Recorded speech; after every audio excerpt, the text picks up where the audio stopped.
Welcome to the Big Dawg Crypto Podcast. This is your number one crypto podcast to hear directly from the movers and shakers, innovators, and disruptors in the cryptocurrency industry. Follow on Twitter for updates and to communicate directly at Woof Big Dawg. That's at Woof Big DAWG. Now, here is your host, the one and only Big Dawg Crypto. Digital Bits is a protocol layer blockchain focused on supporting consumer digital assets. This is inclusive of assets such as loyalty and reward points, branded NFTs, fan tokens, and notably branded stablecoins. Find Digital Bits on Twitter at DigitalBitsORG. Digital Bits, making the future happen today. Welcome to another episode of the Big Dawg Crypto Podcast. I'm your host, Big Dawg Crypto. And on this episode, we finally got him, Crypto Chapo. Brother, how are you doing? What's up, man? Good to be here. Thanks for having me. Dude, brother, I appreciate you being on here. You know, it's interesting because the last time we talked, we got a chance to meet up in Miami, and Bitcoin conference was pretty crazy, man. What did you think about it? Yeah, I think I'm slightly more sober than the last time we talked, so that's good. But no, I had a good time down there, man. It was a great trip. Yeah, I still don't even remember what that bar was, but it was they were definitely people were having a good time, no doubt. But we were having fun too, man. That was a blast hanging out. I enjoyed it. There was a lot of fun things to look at that bar too, from what I recall. Absolutely. Well, let me ask you, man, what are your views of the market right now? I mean, it's been some crazy times and you've seen a little rebound today, but what is your view right now of the markets? Yeah, I've kind of had the same view since the fall, to be honest with you. I've thought that it was a time where we were ripping into the summer, and I always said usually you see this kind of time during the summer where it's push it sideways time, and a lot of people are considering this the bear market, but you'll find if you go back and you really look, there's a lot of times that during the summertime there's just thin trading. People are on vacation. There's a lot less happening. And so you end up getting a lot of chop and kind of, you hang out in range bound trading. And, we had the dip, from up above 60K down into the levels that we're trading at now. And, I think that we're just in a range right now where we're going to chop along all summer before we have a very exciting end of the year. That's how I view it. But I've been in this market long enough. You probably have too. It just doesn't faze me too much anymore, man. I know we're going up into the right long term, and volatility is part of the game. Nah, brother, you're absolutely right. And that kind of brings me one of the questions I always ask. I always want to know, because it's to me is very interesting. When did you first ever hear about cryptocurrency? Well, the way I got into crypto was actually back in 2015. I started using Bitcoin for gambling. My bank started shutting me down with online deposits and withdrawals. I was actually a big online poker player. Put myself through college playing online poker, and really started having issues getting money in and out via the banks. And so I started using Bitcoin. Unfortunately, I didn't realize that there's probably a lot of other people that want to use this thing, and there's going to be a lot of demand for it. So I didn't really invest until like late 2016. And so I was a little bit later than I should have been, given that I was already a user. But I used it for about a year or two before I actually invested. And then once I realized what it was, I just couldn't get enough of the technology, and I'm kind of a nerd at heart. So I just went deep in the rabbit hole and never got out. 2015, though, I mean, you got 6 years. That's a lot more on most people that are in the space. I mean, no doubt that's a little bit. Yeah, I get to talk to people all the time, all over the space, who have been in it since the real early years. So sometimes I forget how early I actually was or am. But I tell people today who have never owned it or don't know much about it that if they started learning right now, they'd still be early. Oh yeah, no, absolutely. I mean, and you're right about that because I had somebody the other day ask me. They said, "Well, I'm trying to learn about it, but I feel like I'm late." I'm like, if you go out and you ask 10 people that just on the street, maybe your bartender, whoever, right, you cab driver, whatever, Uber driver, you ask 10 people, yeah, a lot of people have heard of it, but if you said, name the top two cryptos, right, by market cap, most people don't know. You know what I mean? Like, yeah, everybody knows Dogecoin now, right? We know this, but I would say, we're still at a point where the majority of people in everybody's lives still don't know what in the hell crypto is. Isn't it a little sad that there's more people that know about Doge than Ethereum? No. What's sad is that all of us don't have a time machine to go back and load up on Dogecoin in 2016 to 17. Because if I told you 5 years ago that in 5 years the world's going to shut down for a while, or Doge would be almost $1, you'd be like, "Oh man, the world's shutting down." You know what I mean? Like, no one knew that. No, and ironically, both have happened, right? No, but these people are like, "Oh, I knew Doge." No, you didn't. Nah, no, like people lost that so much, and nobody knew Doge was worth $1. Nah. No way, man. Yeah, it's crazy, but crypto's got a lot of unpredictable things that happen, man. The one thing that you should always remember is that things will go higher than you ever think they'll go, and they'll also go lower than you ever think they're going to go. No, absolutely. No, there's no questions. Well, so speaking of that with the markets, I mean, I think we talked about this when we were hanging out in Florida about the meme coins and whatnot and how crazy things were. What do you think when you look back in the past year, and there's been a lot of stories, what would you put are like the craziest thing? And that's really kind of hard to say, but what's like the craziest crypto situation that you kind of still can't believe happened? You know what I mean? Like in the past year. You mean for me personally, or do you mean just generally in the market, or what? I mean, as somebody that analyzes and knows the markets as you do, I mean, when you look at it, like maybe the thing you didn't expect, you know what I mean? Like, you look at it, whether it was the way the meme coins did or how Bitcoins performed. I mean, in general, is there anything particular that sticks out? I think it's probably the NFT space. For me, NFTs are one of those things that aren't going away. NFTs will continue to, just like, crypto in general and blockchain technology, people are going to find more and more applications for them, and they're going to become integrated in a lot of what we do. But when people think of NFTs right now, they think of basically digital art cards, and that's of course one form of an NFT. But NFTs can store data and do a whole lot more than just be digital art.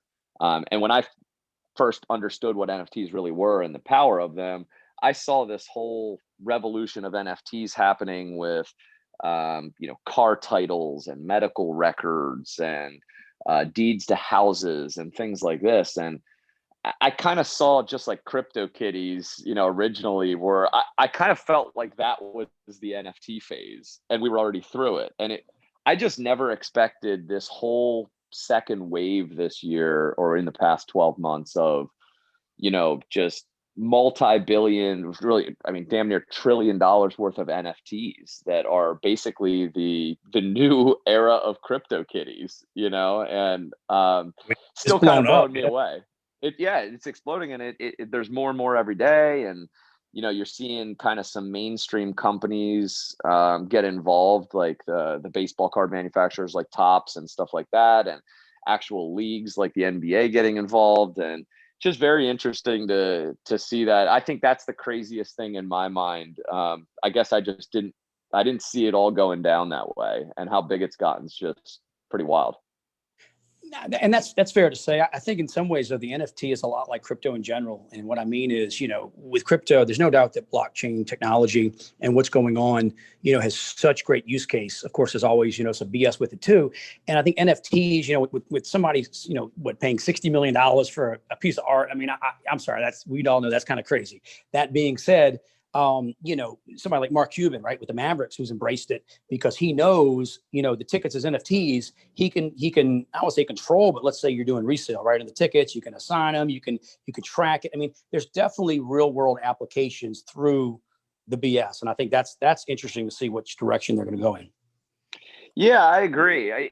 And it does, you're right. It does mirror the overall crypto market where, blockchain and crypto have, widespread applications and real world use cases and that sort of thing, but yet you have Dogecoin at, the multi Right, or right. $50 billion market cap, right? Yeah, yeah. And it starts with people really buying into it, with things that aren't necessarily real world and $60 million NFTs, but eventually they do become the leases and the car titles and the medical records and that sort of thing. But right now we're still in this phase where NFTs are a meme.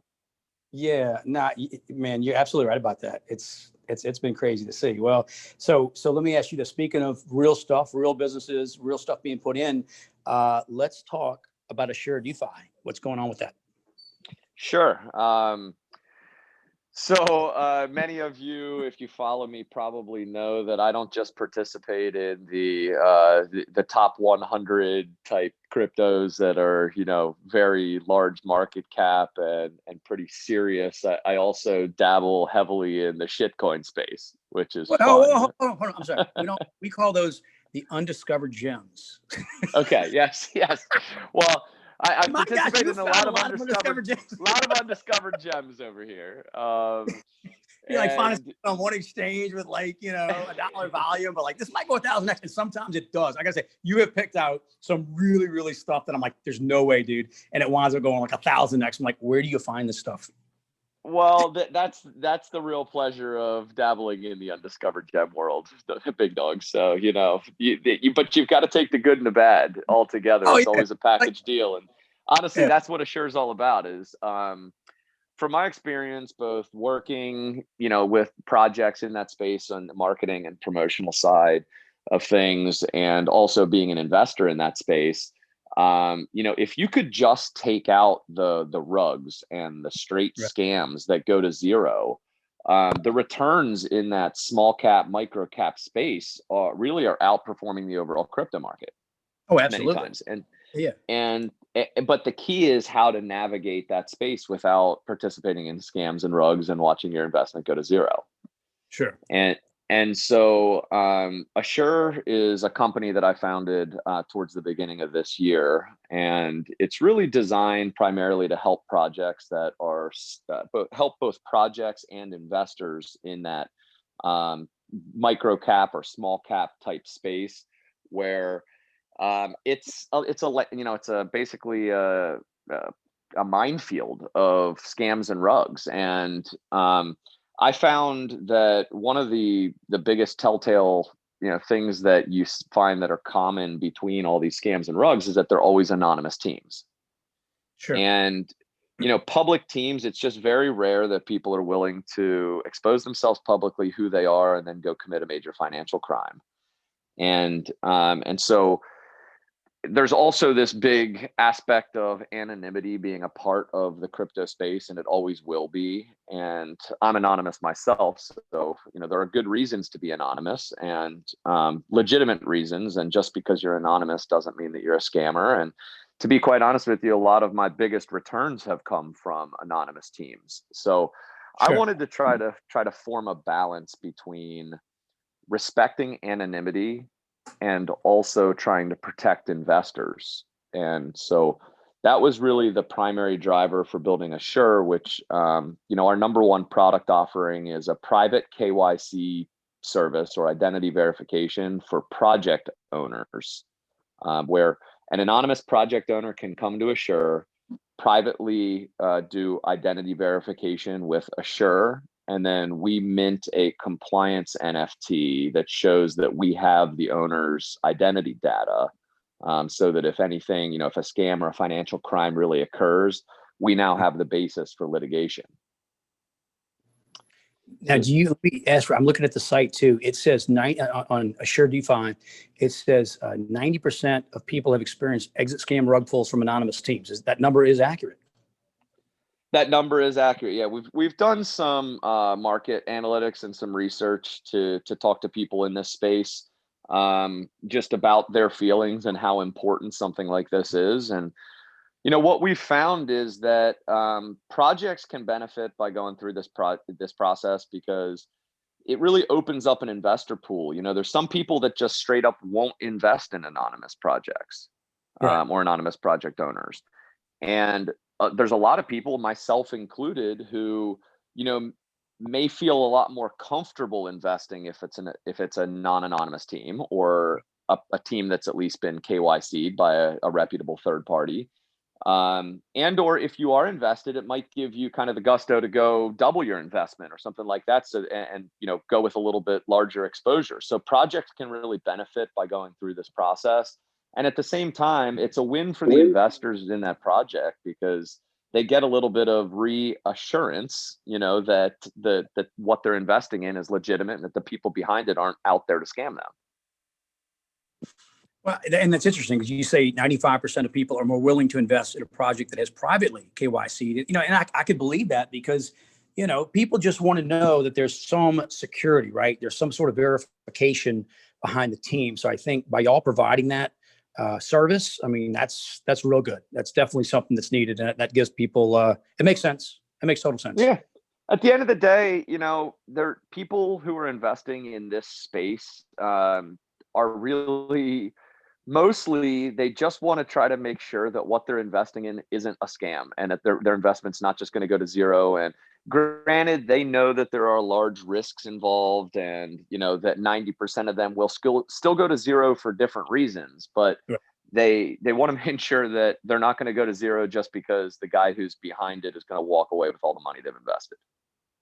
I mean, absolutely. You know, and that's, I guess, the thing about this space, as much as I love it, and have been in here a while, and you've been in longer than me, you know, you never want to see people lose money. And I will say this, I mean, as long as I've known you, whenever you suggested projects, you've done your best to suggest ones that are good. You know what I mean? And there are people out there that don't, but you've done your best to at least identify ones. And look, we all know there's some are, as they say, high risk, high reward, right? Full Deacon plays. But people do want some sort of confidence. So I think you doing that, right? And Assure DeFi doing that, I mean, damn, that's great. That's really good. People may not realize, but you know, as an influencer, as I've somehow become, which always kind of makes me laugh. You know, it's true. Though, people do. They pay attention to your calls. I mean, it is what it is. Yeah, like, you know, side note is that I've always been somebody who has hated social media, and I've never really had social media accounts. Always have made fun of my wife for spending time on social media, and you know, I've got 2 kids, and I'm going to try to keep them off of social media for as long as possible. Yeah. The only reason I ever even formed a Twitter account was so that I could learn about crypto, and this was my first Twitter account ever. Formed it at the beginning of 2017, shortly after I started investing in it, because I realized it was a platform where I could learn. And and so it's just funny now that this is my full-time job, and a big part of it is me being a social media influencer. It kind of makes me laugh. It's pretty ironic. No, but you know, it's funny you say that, because like I don't like the term influencer either. But you know, whether it's your account, my account, I mean, people tend to follow accounts that give them overall good information. I mean, my thing is this: nobody's perfect. You know, there's some accounts I like, and one time I was talking about it, and somebody said, "Oh, they recommended this project that was bad." Okay, first off, I said 90% of their stuff is good, right? They got some misses. I've had some misses, but the fact is, you know, you build your followers, you build your reputation, and you have, and I like to believe I have, by trying our best to give, you know, just good suggestions. It's not financial advice, right? I appreciate that. But, you know, we don't BS. We're honest but straightforward about, you know, what we're saying. Hey, this could happen. This may happen. Check it out. Yep. Yeah, it's a good way to describe it too. And you know, I take a pretty large personal onus for those things too. Although I certainly have promoted and marketed for projects, you know, in the past. I take a lot of pride in how much time and effort I put in personally into doing due diligence on any project that I'm even going to publicly post about. And sure. You know, I feel like I owe that to my followers, but it's also something I owe to myself. I mean, if I'm generally invested in anything that I'm talking about personally, and I want to do right by my money as well as anybody else who may be watching, right? So, but I know that there's a lot of people out there that don't have that same level of ownership or care, and I'm certainly going to get a lot wrong. In fact, I might get a lot more wrong than I get right, to be honest. But I'm at least going to, you know, be honest and try and put a good faith effort forth and trying to get it right as much as possible, you know. You know, and I think you just hit the nail on the head. That's the other thing too, is that, and I try and do this, and I would say you absolutely do this. Just be honest with your followers, and you are, and I am.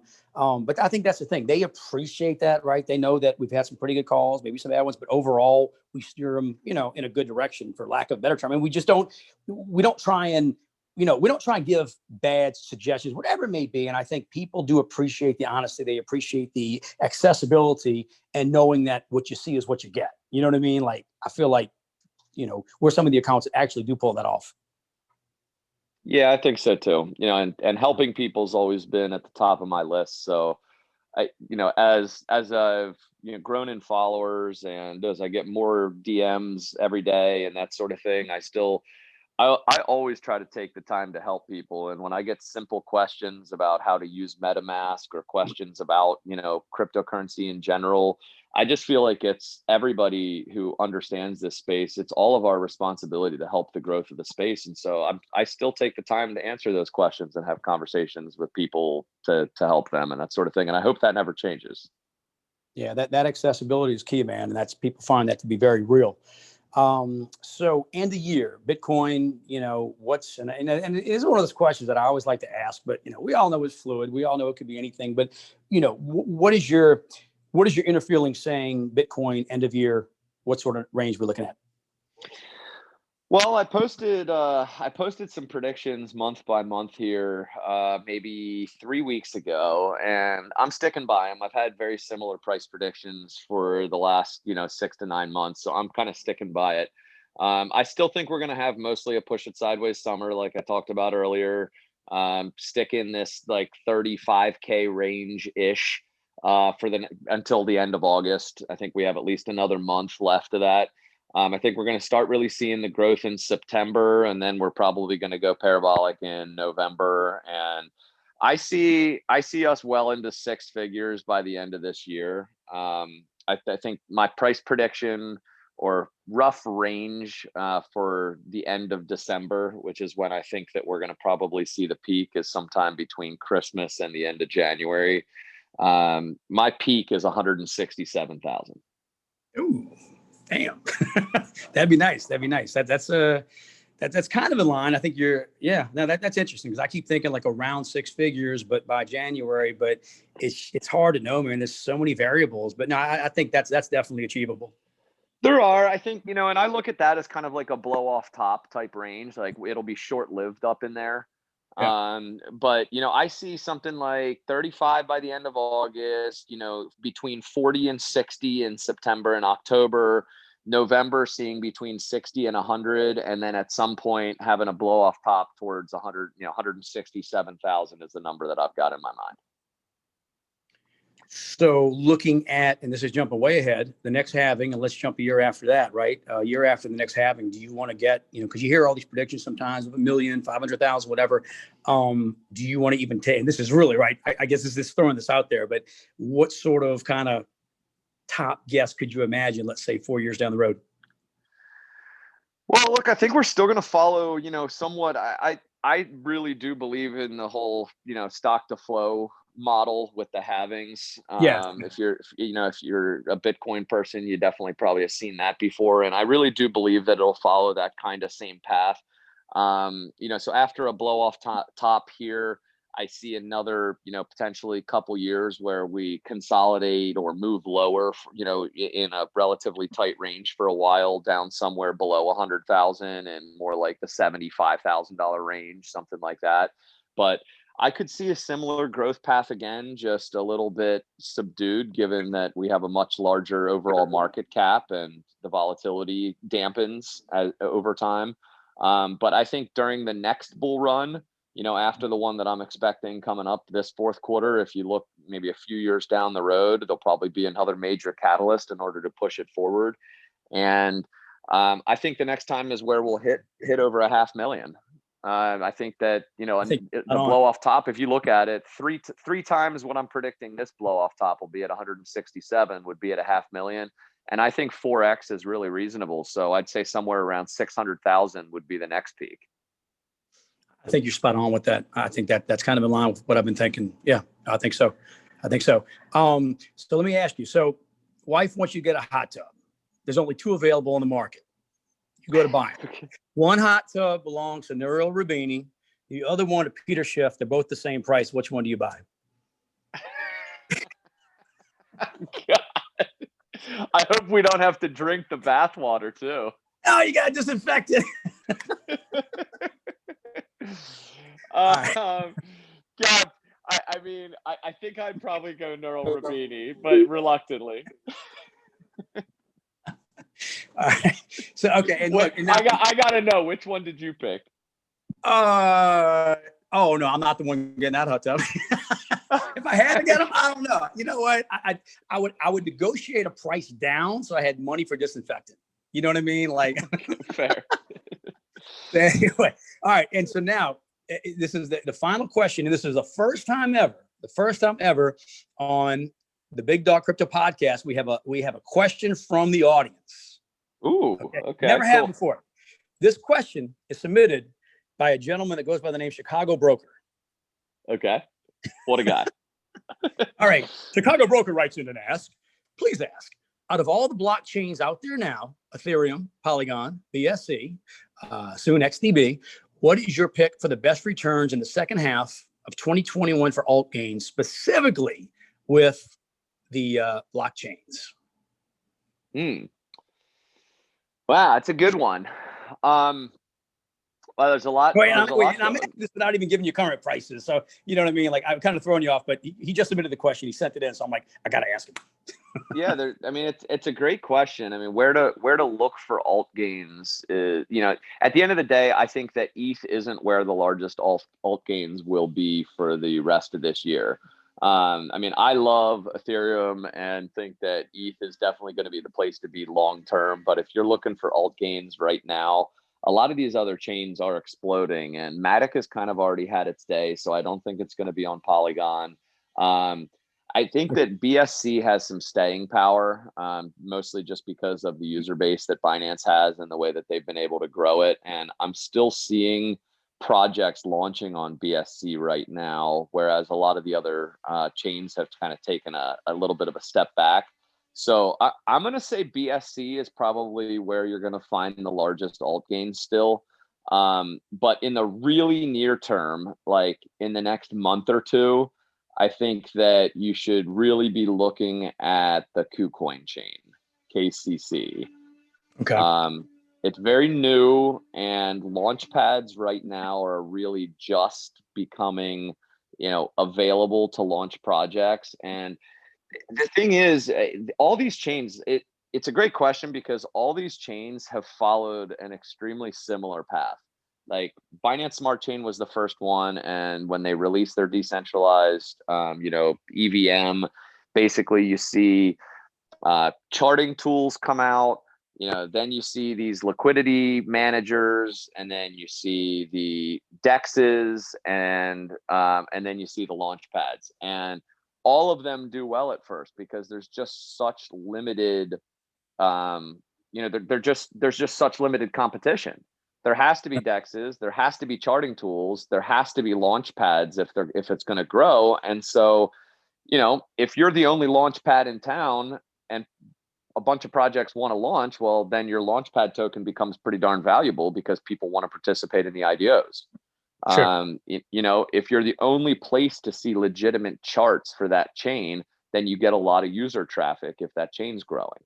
The DEXs are getting a lot of volume if there's not a whole lot of DEX options, so it's interesting to watch the same thing happen over and over again. And we've seen it with BSC, we've seen it with Polygon, we've seen it a little bit with Solana, even though that's a little bit of a different animal. We're seeing it with KCC, and there's probably going to be another one or two. I think that, like Huobi Chain is one with their HT token that's really big in China that hasn't really come to Europe and North America yet.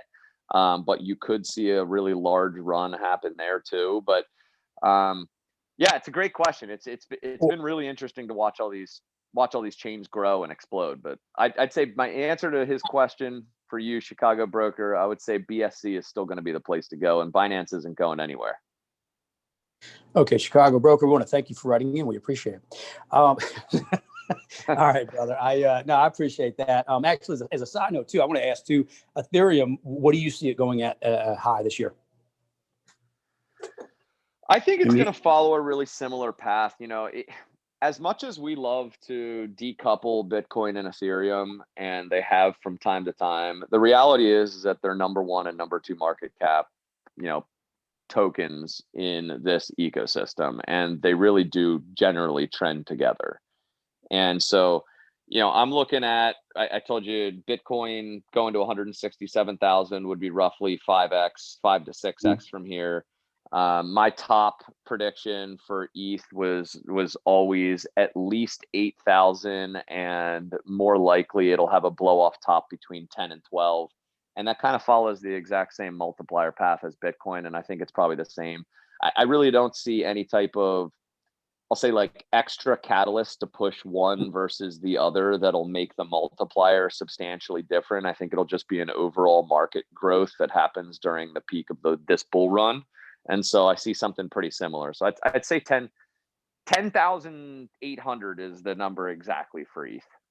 That's exactly, well, that's pretty pinpointed. That's pretty pinpointed. Yeah, I think around the 10 range, but yeah, we'll go with that. And, in another first, I have a sponsor for the podcast, Digital Bits. And, I usually had the commercial in the beginning, but that's a new blockchain that's launching. And I saw Broker had it in there. They have a mainnet coming out on August 10th. So it'll be very interesting to see what they do.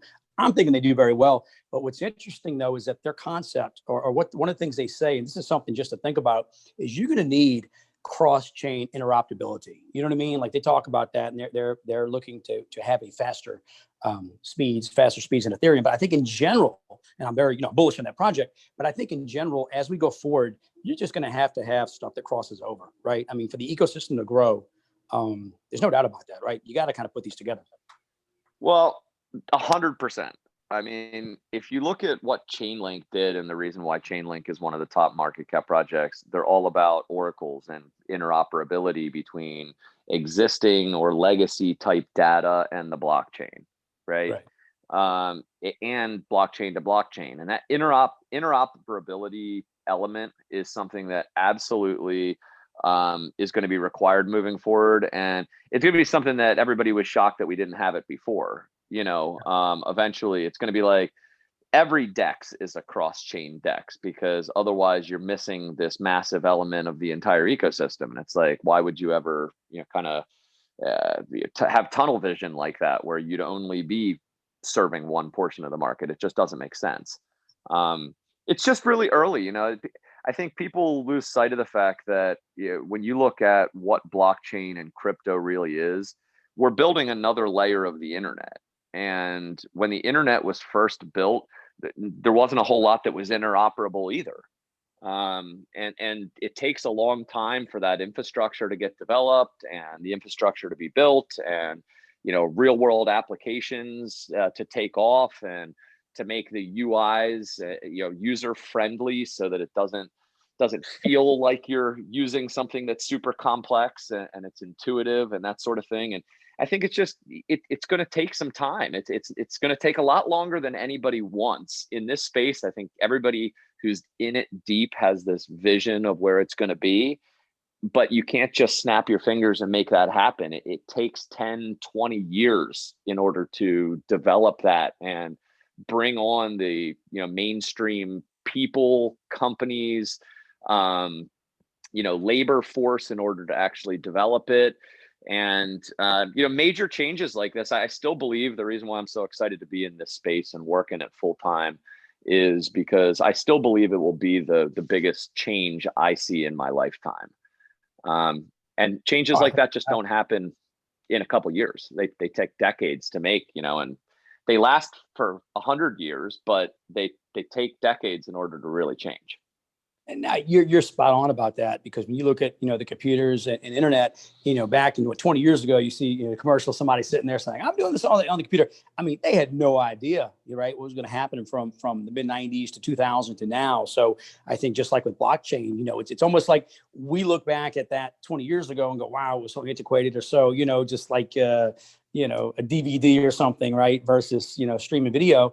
and people are going to look back on this, like, you know what I mean? Like, in essence, and that's kind of a weird way to look at it. But as forward as we are in the tech right now, and people that are paying attention to this space, this will be looked like any sort of tech, right? It's constantly evolving. But no, this is right place, right time to be here for a transformative. There's no question about that.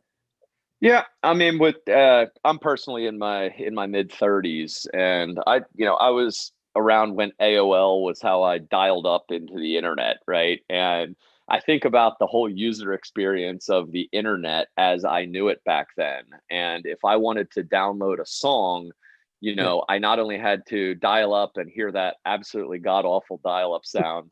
Try and do it. But, you know what I mean? It was like that. It's like, I know. Yeah. So not only did so not only did you have to dial up, right, but then you had to, it was sometimes would take an hour to an hour and a half to download one song. And if my sister would pick up the phone at any time during that hour and a half, the download was stopped. You couldn't pick back up the download from that point. It was just canceled. I'd go choke her, and this sort of thing. And you think about that, and it's like, well, how could that ever be the future of music, is downloading songs? Right? Like, that just doesn't make sense, that it would take like an entire day to download an album when I can just run down to the store and buy a CD. Right. But it is the future, right? People aren't buying CDs anymore. They're downloading it because the user experience, and now it's gotten quick. And you kind of drawing parallels to where we are in the crypto space right now. It's like, how is anybody ever going to pay $13 for a transaction and wait like 5 minutes for it while they're at the counter trying to get a cup of coffee? It's like, well, they wouldn't, right? And it doesn't make sense right now. But that doesn't mean that the technology won't get improved to the point where it becomes just as easy, fast, and cheap to use as Apple Pay, and is totally decentralized. We're just not quite there yet, because the infrastructure and the user interfaces and the adoption isn't there, and all the companies that can really drive all that haven't fully come on board yet. But make no mistake, they're coming. Absolutely. No, they're and in full force. I think in the next few years, we're really just going to see just so many things, that we're here for, and that's just freaking cool. It is. Yeah. And I think one of the biggest objections I hear from people is, whenever I talk to them about crypto, people who aren't really into it, they're like, man, it's so complicated. I just don't get it. I don't understand it. And that's fair. It is complicated. I've been deep in the space now for 5 years, and I just never stop learning. And there's a bunch of things that are well beyond my level of understanding as far as cryptography or whatever. But it's like saying I'm not going to use the internet because I don't understand it.